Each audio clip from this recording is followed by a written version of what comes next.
Welcome to the Nerd Party. Maximum warp. Punch it. Punch it! Punch it, Bishop! Punch it. Punch that shit! Let's punch it.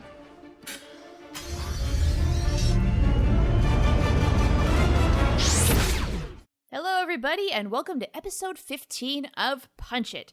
My name is Charlene Schmidt, and guess what? Tristan Riddell is not here because, congratulations, he had Baby Riddell.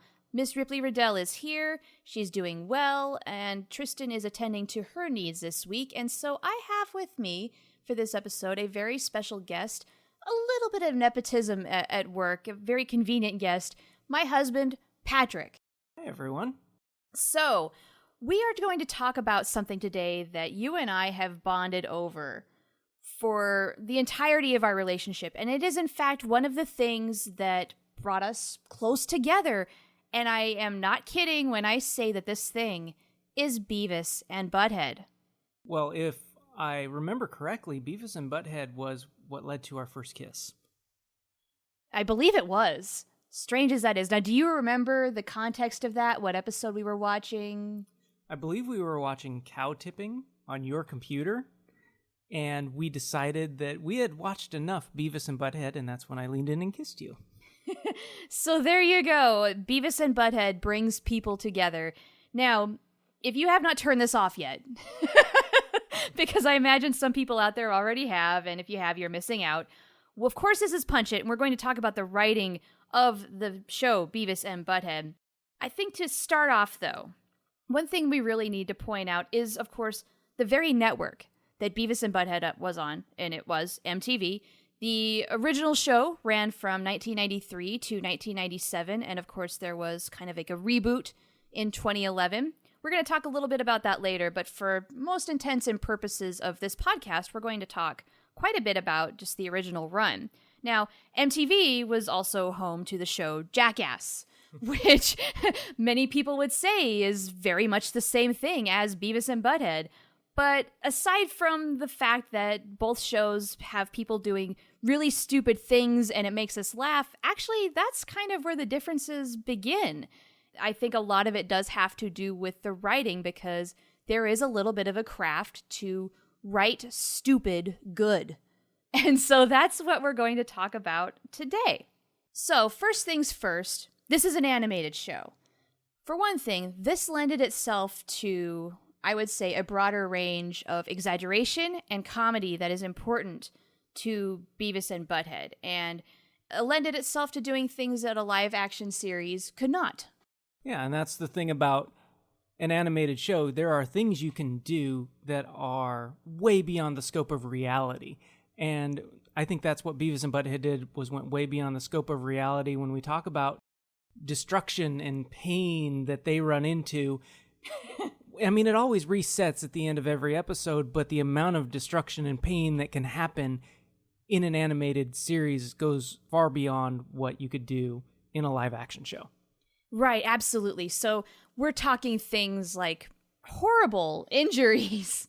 Beavis and Butt-Head just breaking themselves constantly in the hospital. There was the time when, say, Beavis got struck by lightning, and there was brain damage, sort of that sort of a thing, and then also things like property damage. Their neighbor, Tom Anderson, the things that they did to that place, working at an insurance company would be a massive headache, having to deal with claims from this guy's house, things like that. Yeah, the Highland Insurance Company was definitely kept in business by Beavis and Butt-Head. Or bankrupted, one of the two. And it's also the things that they did at school and at work, the things that would get somebody expelled from a school or fired from a job, they were able to get away with, and they were able to get away with it in an animated series because animation, again, allows those things to kind of reset and allows that comedy to kind of be more over the top. Right, and I think you really hit on something important there. You said reset button. One thing that's important to know about Beavis and Butt-Head is every episode, it's basically nothing that happened last week happens today. So you have the fantastic reset button that we talked about so much on Voyager into the journey. Beavis and Butt-Head, it's the ultimate reset button. Nothing that happened matters in the next show. So with all of that said, making it an animated series gave it a lot of, I would say, greater potential. And now we need to talk about, how do you write stupid in an entertaining way? Well, I would say the very first point, and we've already touched on it just a little bit with the animation aspect of things, is it's very basic comedy writing. It's got some very classic storytelling techniques. For one thing, misunderstandings. Definitely one of the biggest misunderstandings that you can think of when you think of Beavis and Butt-Head is the episode that I think is my favorite Beavis and Butt-Head episode of all time, which is Pregnant Pause. And when you start thinking about that episode, it's a sitcom setup where someone thinks they're pregnant and they're freaking out. We've seen that in a bunch of different shows, whether it's comedies or dramas. That's a fairly basic trope that you can wrap an episode around. Well, this time it's Beavis, and Beavis thinks he's pregnant. We all know men don't get pregnant, but Beavis, that somehow missed him in health class. And and there you go. Beavis thinks he's pregnant, and he goes through all of these misunderstandings, and it comes back to, that's something that we see in all comedy writing, is this idea of misunderstandings. Right. So when Beavis is freaking out about weird food cravings and maybe needing to get a pregnancy test, what makes it so incredibly funny is the fact that he is a guy. He shouldn't be experiencing these things, but there is a part of him that thinks that this actually could be real. And for those of you who do not know the episode title, Pregnant Pause, and don't know if you've seen this episode, ultimately what happened is he's got just like a big rumble in his gut. So once he goes to the bathroom, he's fine. Well, yeah, he had some bad nachos, and then the episode ends with the line, it's like when you think you're pregnant, but you really just have to take a big dump. Yeah, exactly. So another really good example of the classic misunderstanding plot is when they go and get rhinoplasty in hopes it's going to make their penises bigger. The episode title is Plastic Surgeon. And in this instance, the dialogue is really clever. It's a little more subtle. It's not as in your face. So, like when they talk to the receptionist and ask if the doctor works on bones, and of course they mean their penises, but she says the doctor prefers working with softer tissues because he works on noses. But do you think Beavis and Butt-Head know that? No, of course not. And then later on, the doctor's examining Beavis's nose, right? And the doctor is just asking some questions he'd ask of any patient wanting to get surgery done on their nose, and say any unusual discharge or things of that nature. Beavis asks, like, Butthead said that it's not really a bone, and the doctor thinks he's talking about his nose, and he says, yeah, it's actually cartilage. And Beavis says, mine acts like a bone in the morning sometimes. I mean, and so there's not only a misunderstanding on Beavis's part, but also the doctor's, because he has no idea what the boys are actually in there for, and it's hilarious. And it gets back to the idea that misunderstandings really help set apart Beavis and Butt-Head's stupidity. They were so stupid that misunderstandings became very, very easy to write to. And then what made Beavis and Butt-Head so unique with their misunderstandings was their twist on it and how stupid they really were to have misunderstandings that wouldn't work in any other type of comedic show. It worked in Beavis and Butt-Head because they were so stupid. Right, and that, I think, helps make writing stupid, fun, entertaining, but also very clever. Because you have to think of these things outside the box. I mean, regular people are not going to go through these things. They're not going to go through life thinking this way. Beavis and Butt-Head, bless their little hearts, they've got a very special way of navigating the world. So, another way that the writing kind of exploits the world of Beavis and Butt-Head, you've got the very classic workplace comedy. You know, they have jobs somehow at Burger World. And so any episode where they're dealing with things at work also has kind of like that classic sort of a plot. So, for instance, the episode Tainted Meat. there's like a food poisoning outbreak, and it occurs as a result of something causing a lot of itching in Beavis's crotch. And of course, Beavis doesn't wash his hands before handling the other meat, and and therefore chaos ensues. Now, of course, anybody would have been fired and probably sued the pants of if this happened in real life. But of course, in the next episode, they get their jobs back. So again, though, this is taking a very common thing, people at work, but putting it in Beavis and Butt-Head context. Well, and there's another episode that does that too. There's several episodes that do that, but another one that jumps to my mind is On Strike, where Beavis and Butt-Head go on strike at Burger World, which makes absolutely no sense at all because they have nothing to protest, and their signs actually say Burger World sucks, chicks rule.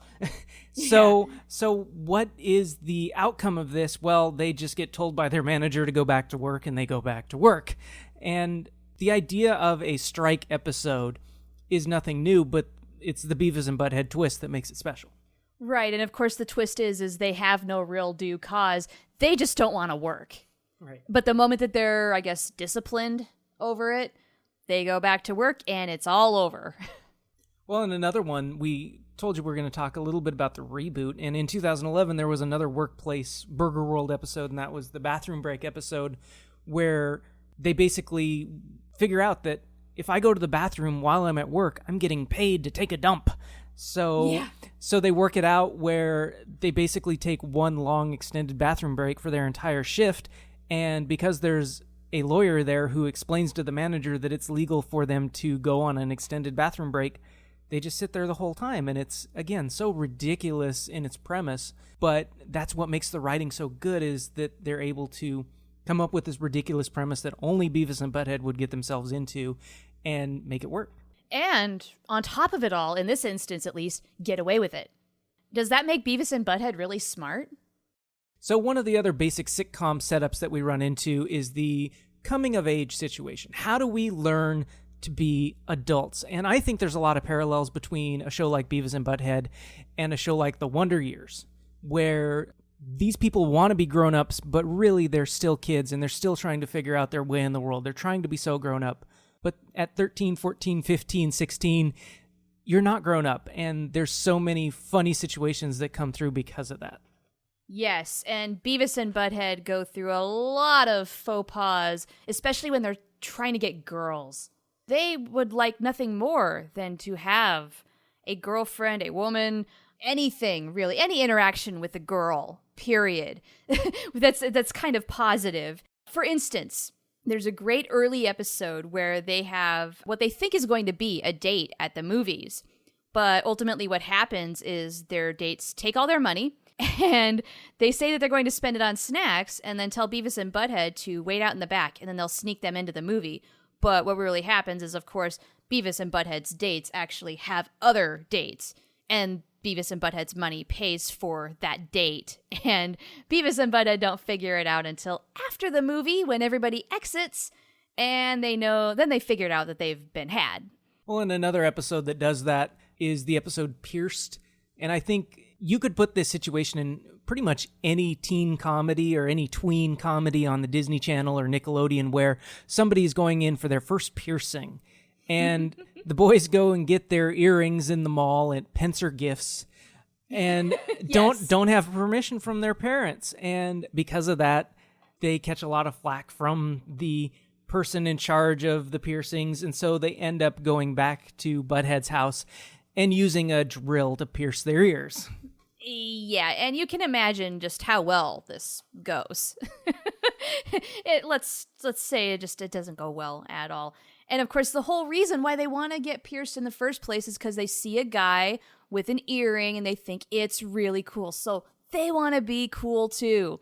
Same situation as you'd see on a lot of other shows, but the fact that they drill holes into their own ear, I mean, yeah, it's just taking it a little too far. It's that exaggeration once again. Yeah, it's that animation thing that you can get away with a drill actually hitting somebody's ear in Beavis and Butt-Head. You couldn't get away with that on something like Boy Meets World. I would actually really love to kind of see that. Like Corey gets his ear pierced and Topanga has the drill. Oh my God. Yeah, no, in that instance, that's a very good use of the reset button so we don't see nasty, gaping wounds on Beavis and Butthead's ears for the rest of the show. But no, you make a really good point with, like, coming of age. I mean, Beavis and Butthead, they're 14, 15 years old. This is a huge wheelhouse of a lot of the things that they want. I mean, and the thing is, they are so socially inept that everything they try goes seriously wrong. That's a big thing, but you know what else? I mean, it is just the mere fact that this is a duo.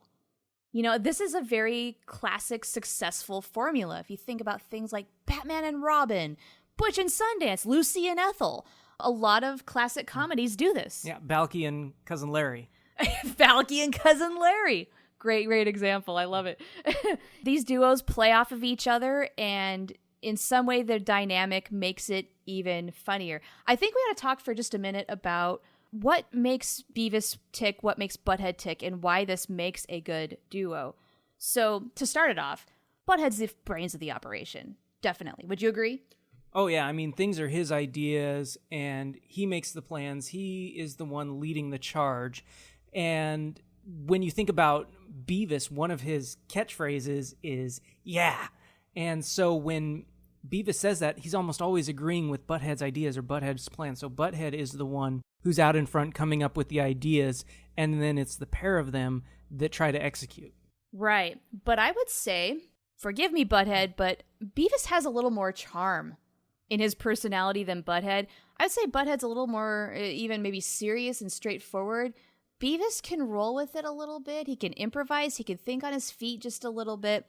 Oh, and the other thing one thing I love about Beavis, oh my gosh, I think the thing that I love about Beavis the most is his tendency to go on almost manic rants, whether it's cornholio or if he's like sniffing paint thinner or something that, you know, you kind of get like that warped sound effect that comes in and he goes off the handle. He flips out and just goes crazy. He can't stop talking.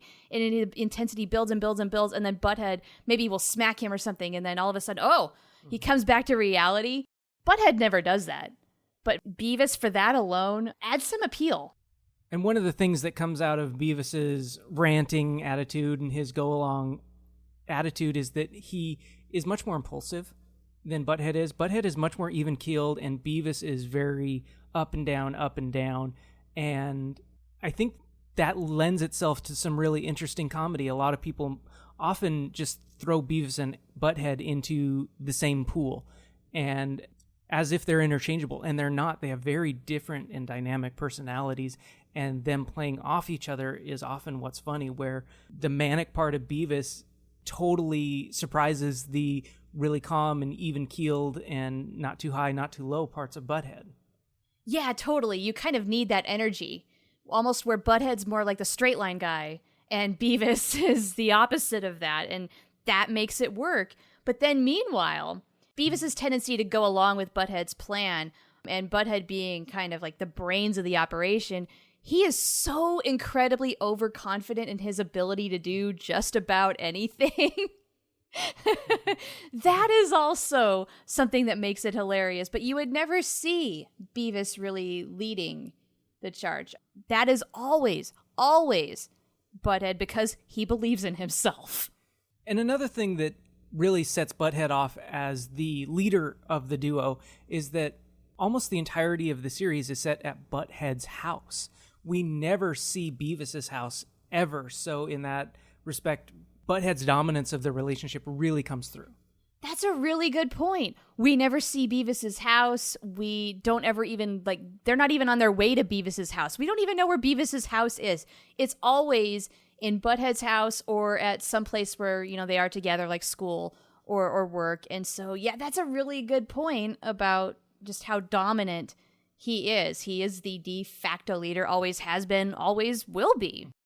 Kind of going back to what makes the writing of this show tick. Now that we've gone through a lot of kind of like the classic comedy setups, one thing that I love about Beavis and Butthead, and it's kind of one of the writing formulas that it does, is they take an everyday task, and naturally, Beavis and Butthead find a way to screw it up. And not only do they screw it up, but we have that exaggeration once again where they're going to screw it up even more and the hilarity ensues. And you think about an episode like Die Fly Die, where all they're trying to do is kill a fly that's gotten into the living room. And it starts with them trying to hit it with a shovel or a hammer, and then they bring out trash can and dump the trash in the middle of the floor to try to attract the fly, and then they bring in a chainsaw to try to chop the fly in half, and then they end up taking a dump on the floor. I mean, the extremes that they go to really kind of lend itself to the yes and approach that you see in improv, where it's they're going to try to kill the fly. Well, yes, and they're going to try to use a shovel. Well, and a hammer, and a chainsaw, and they're taking a dump on the floor. I don't remember them taking a dump on the floor. Did they really? Yeah, where they are going to put garbage and crap on the floor. Oh, okay, yes. Yes, they do that thinking it's going to attract, and of course it attracts even more flies. Go figure. I mean, we all know that, but in their train of logic, this is actually going to trap the fly so that they have a better chance of actually hitting it. My favorite of that episode, though, is where they take the bug spray, and there's no ventilation. They spray so much of it that they pass out, and then when they come to life, Beavis, I think, throws the can that breaks the window and lets tons of other flies come in because they're attracted to the garbage that's still on the floor, magnifying the problem by the hundreds. And that's the end of the episode. Well, and another episode that does this is the episode Sprout, where their class assignment is to grow a plant, and Beavis and Butt-Head, of course, pick corn because they want to make nachos. And they get all these tips about how to make a plant grow, and all of these tips get manipulated and twisted in only the way that Beavis and Butt-Head can manipulate and twist the idea of giving a plant water. Well, but water sucks, Right. So we're gonna give it a Fruity Whip. Right, and they're going to give it real food from Burger World because to them that is food. That's how they need to feed the plant. Right. How are you going to feed it except for by giving it the same food that you give yourself? Right, yeah, exactly. And then also, they don't understand how long it's going to actually take this plant to grow. So their frustration builds really quickly, and they're like, we could have eaten this food ourselves and we gave it to you, and you're not even grateful for our sacrifice. How dare you? They stomp on the plant, and of course, this doesn't lead to a whole lot of success. Then you have that yes and exaggeration when they're in class.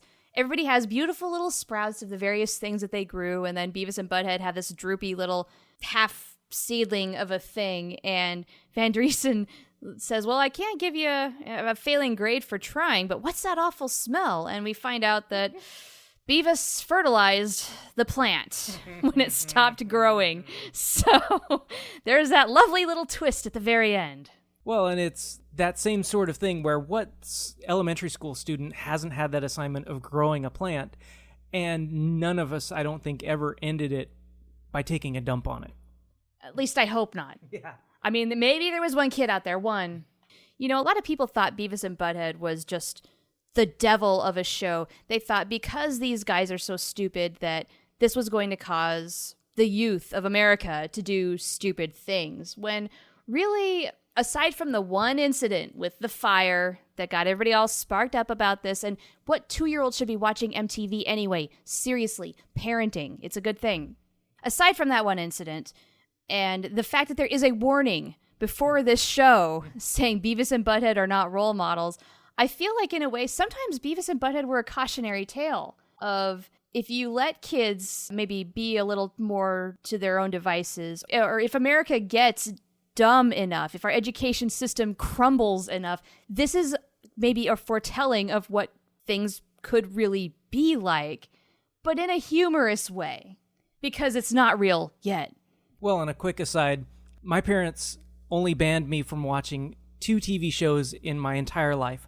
One of them was Beavis and Butt-Head. I was not allowed to watch Beavis and Butt-Head until they were certain I was old enough to understand the difference between real and fake.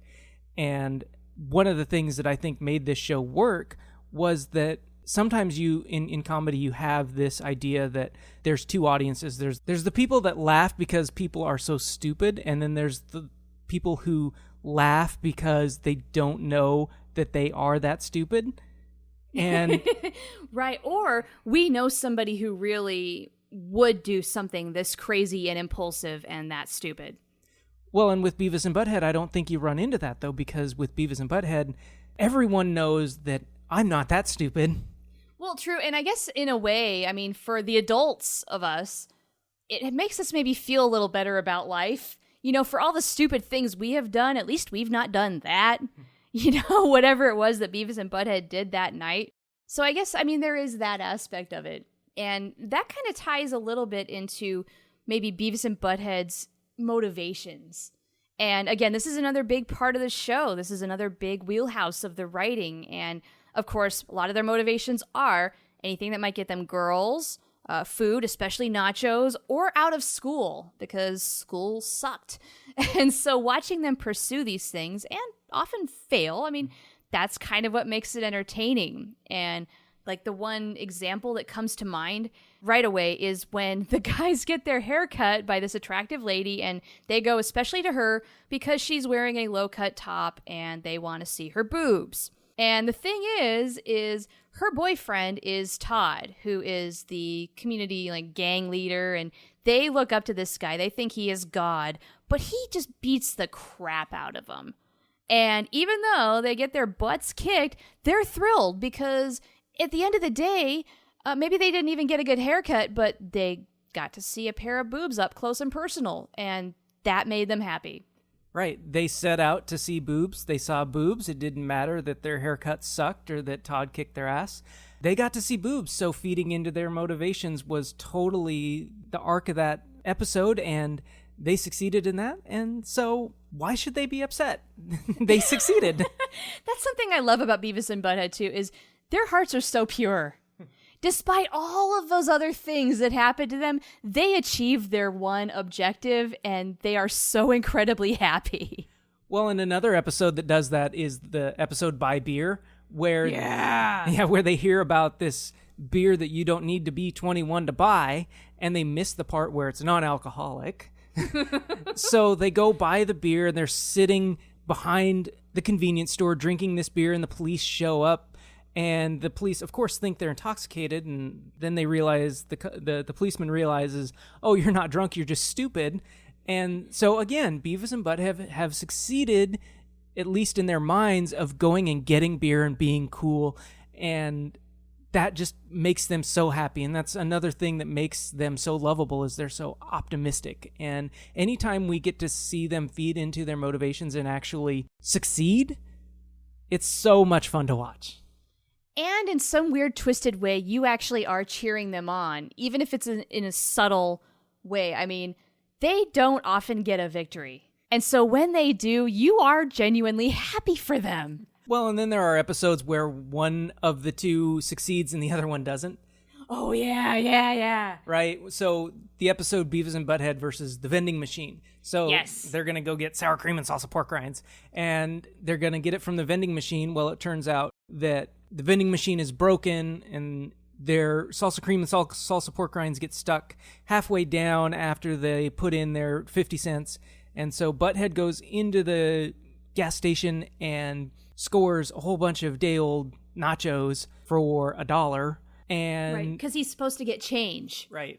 But then forgets promptly when he sees nachos. Right. So Butt-Head goes home with all of these nachos, and Beavis is left to fish out a nasty cracked M&M from the bottom of the vending machine while he's waiting for Butt-Head to come back. Butt-Head's totally forgotten about Beavis, who is guarding the vending machine, because they realize that if somebody else comes up to the vending machine and gets sour cream and salsa pork rinds, not only are they going to get their bag, but also Beavis and Butt-Head's bag. And of course they can't have that. So that's what Beavis is doing. And then poor neglected Beavis, he finds some poor wretched little M&M for dinner. And he's there, we don't know how long, till the end of time. And Butt-Head, even though the universe is giving him cues, like the TV is saying, hey, are you forgetting something? Sour cream and salsa pork rinds. It doesn't even hit him what happened and where his buddy is. Well, and that gets back to the idea of watching them pursue the things they want to get in life. When people don't know how to do that, it ends up being pretty hilarious. Yes. And Beavis and Butt-Head, I think if there is a way to screw anything up, they find that way. And so that's a lot of creativity on the writer's part to not only think of how to screw up the scenario, but how to do it in a funny way. So one other thing that Beavis and Butt-Head did in a very good and charming way was, sometimes the subject matter was not the deepest thing. And then sometimes it was incredibly superficial. But you know what? Sometimes that really worked because of the format of the show. And that's something we desperately need to talk about right now. A lot of these episodes, they were really short, maybe 5-8 minutes. And so you can take a very superficial subject and keep it entertaining that way and make it fresh and do a lot of episodes, because there were, even with 5 seasons, there were hundreds of Beavis and Butt-Head episodes. No, 7 seasons. Oh, okay.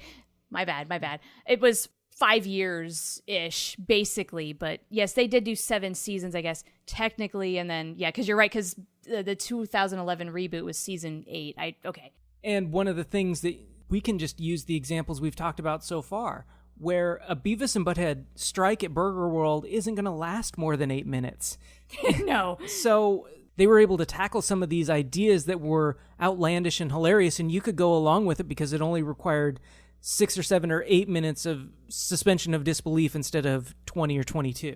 Right. Another episode that comes to mind is like when Butthead gets stuck in the pipe. Dragging that on for 20 minutes really would be awful. But in 5, it's hilarious because the news crews come out. It's a big freaking deal. They have the welders kind of dislodging the pipes so they can slide Butthead out.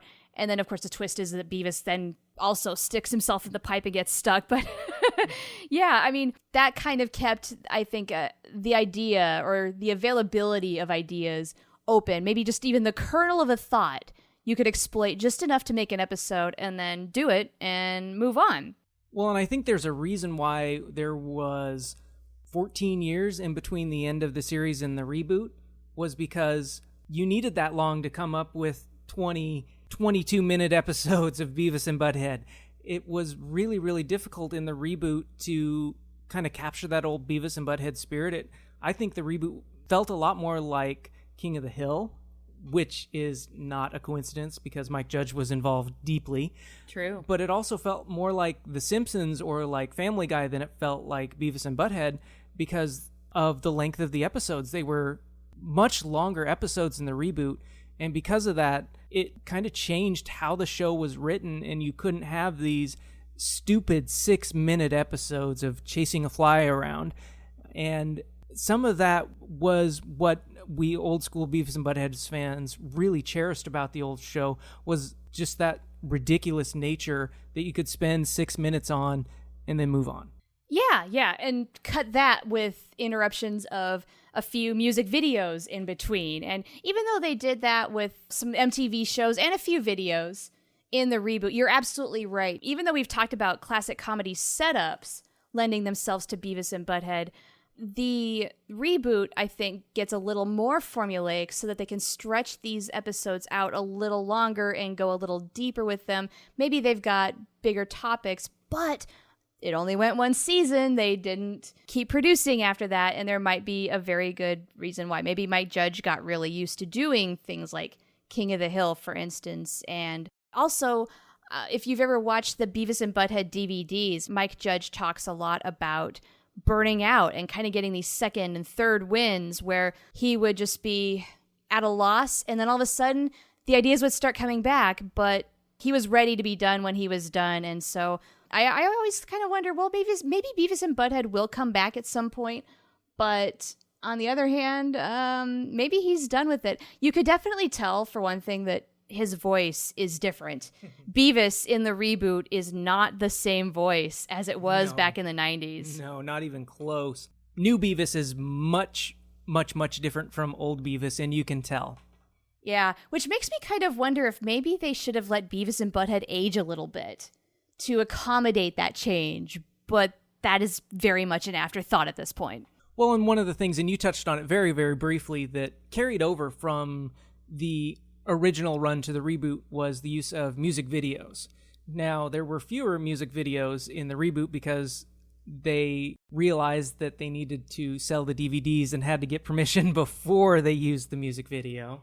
Yes, and this was, of course, after producing kind of like the greatest hits of Beavis and Butt-Head, the 3 volumes in the mid-2000s, where they tried to get a lot of rights for music videos and had a lot of difficulty doing it. So they realized, oh, well, we're on MTV, let's use MTV properties, and so that's why you got things of the like of Teen Mom and Jersey Shore, all of which were still hilarious commentaries.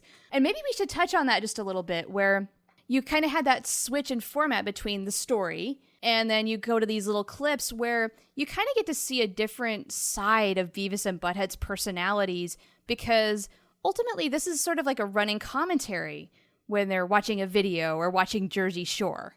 How many shows let you do that? How many shows let you pull away from the episode and just spend time with the characters? I can't think of another show that really does that, and Beavis and Butt-Head did it so tremendously with the music video breaks. Yeah, I thoroughly enjoy it, and actually, when the show was airing, I didn't like the videos so much, but as I've gotten older, I think I prefer the videos to the episodes, strangely. Or at least it's more on an even keel, and I think it is just because you get this completely different side to Beavis and Butt-Head, and it's hilarious. You learn about their tastes in music. You learn about some of their likes and dislikes about maybe some of the people that they're seeing, like, oh, God, Tori Amos, not again, you know, that sort of a thing. Or what they think about the teen mom that's on the screen. Well, and I think that the music videos help make them more relatable, because you'd be watching a video and you'd be saying the same thing as Beavis or the same thing as Butt-Head. You'd be like, oh, geez, poison. And then you hear Beavis say the same thing and you are just like, ah, you are my friend.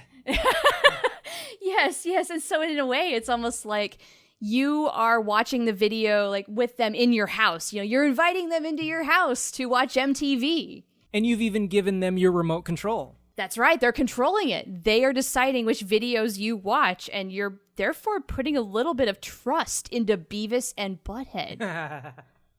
Okay, that is a mind blower. Well, and the other thing we got out of the videos, and I know Char loves this, is the dance breaks. Dance breaks, yes. Yes, much in the way like how, you know, on Charlie Brown, how all of the characters have their own little dance loop.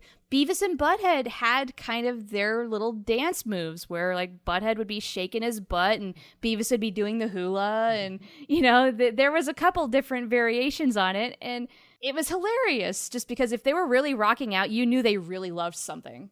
All right, so writing-wise, that's kind of, I think, the gamut of what made Beavis and Butt-Head tick and what made it so successful.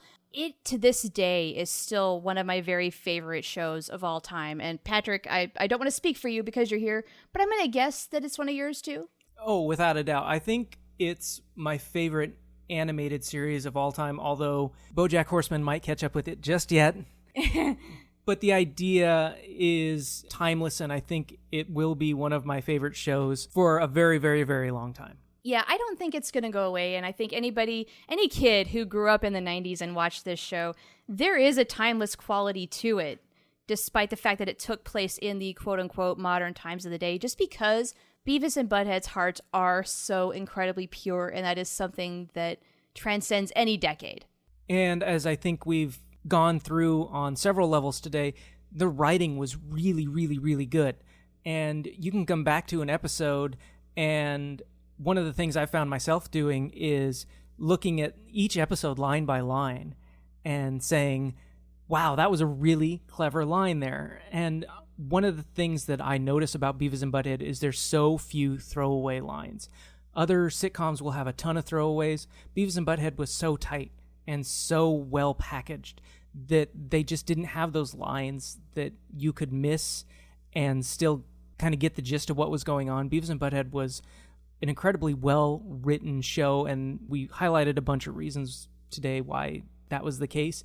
But ultimately, the writing was the show, and it was, I think, the writing that made the show so special to me. Same here, and you are right. It is a very tight script. I mean, there is not time to be wasting when you have 5 minutes to tell a story, no matter how superficial it might be. You've got to get the job done, and you use every freaking second that you can get. And so that is quite a skill. I mean, they had really good writers on this show, and they made something that actually is pretty difficult look really easy, and made Beavis and Butt-Head look really stupid. So, Patrick, where can people find you on the internet if they want to contact you? Well, I've recently canceled my Grindr profile, so... You better have. So I'm just on Twitter nowadays. I'm at P. Schmidt, and that's Schmidt with an E. Fantastic. And you can find me, of course, at Oh the Profanity on Twitter, and you can find my co-host Tristan Riddell at The Insane Robin. And he will be back shortly, just in case you are wondering. And before we go, we want to remind you, of course, to go to thenerdparty.com and check out all of the fantastic podcasts that we have coming to you every single day of the week, whether it is movies, Star Wars, Star Trek, writing, you name it, we've got it. Check us out. Check out all of the podcasts. If you like what we do, you're probably going to like what else is on the network. Also, go to Facebook and give us a like. You can go to facebook.com/thenerdparty, or on Twitter, it is twitter.com/joinnerdparty. Join in the fun, join the conversation, let us know what you think. We'd appreciate it. And until next week, everybody, this has been Punch It. Ready for warp, sir. Let's punch it.